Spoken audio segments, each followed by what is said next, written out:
Agora acompanhar o presidente do Supremo, Luiz Fux, que fala naquela sessão solene em comemoração aos 200 anos da independência no Congresso Nacional.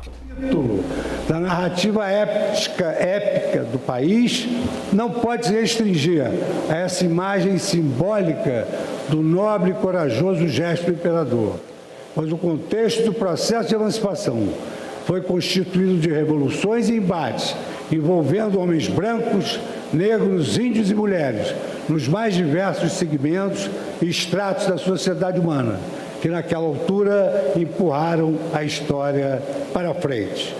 A lição que aprendemos deste ponto de inflexão da nossa história é que o legado da emancipação decorre de um processo coletivo. A independência forjou um novo país multicultural, socialmente assimétrico e de dimensões absolutamente impressionantes. Nestes 200 anos, a nação tem exercido uma invejável capacidade de aprendizagem no seu processo de amadurecimento, constituindo obra de edificação contínua e de evolução permanente. Nessa aventura histórica, a nação enfrentou e superou graves adversidades, consolidando-se 200 anos depois como um país democrático, um país fraterno, com sólidas instituições democráticas e harmoniosas. Ao contrário do que se poderia imaginar, a independência marcou o início de uma história de proximidade e afinidade entre Brasil e Portugal. As duas nações compartilham valores culturais e morais. No plano internacional, como muito bem salientou o excelentíssimo presidente da Assembleia da República de Portugal, Augusto Santos Silva, Brasil e Portugal possuem as mesmas posições em relação ao mundo.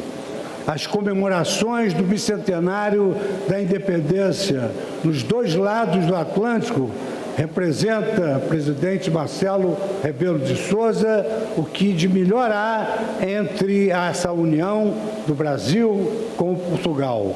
O sentimento recíproco de admiração que foi aqui externado pela nossa cantora Fafá de Belém, que cantou o nosso hino nacional e cantou o hino português. Deveras, como mencionei no início dessa fala, comemorar é relembrar juntos. Desse modo, as comemorações do bicentenário da independência reafirmam o compromisso das duas nações com os elevados valores da democracia e da liberdade. Senhor presidente do Senado Federal, senhor presidente da Câmara dos Deputados, autoridades presentes, em consulta às atas da sessão comemorativa do centenário da independência em setembro de 1922, eu pude notar que a Suprema Corte Brasileira não estava representada nesta casa.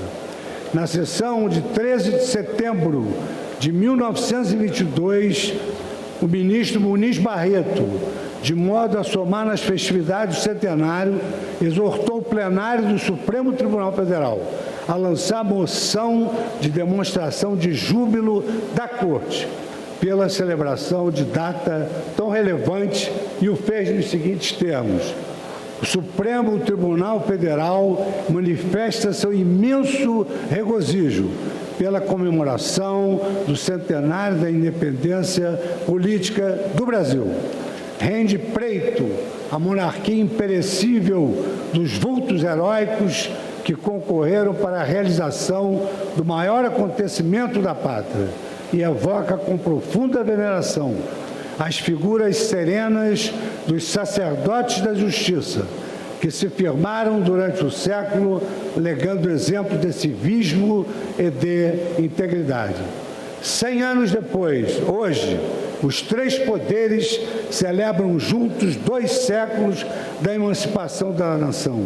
Uma demonstração eloquente do avanço civilizatório das instituições democráticas dos dois países que não admitem retrocesso. Encerro minha fala vaticinando que um Brasil independente pressupõe uma magistratura independente e um regime político em que todos os cidadãos gozem de igualdade de chances, usufruam de todas as liberdades constitucionais e os poderes se restringam o seu exercício em nome do povo e para o povo brasileiro. Deus proteja o Brasil e muito obrigado.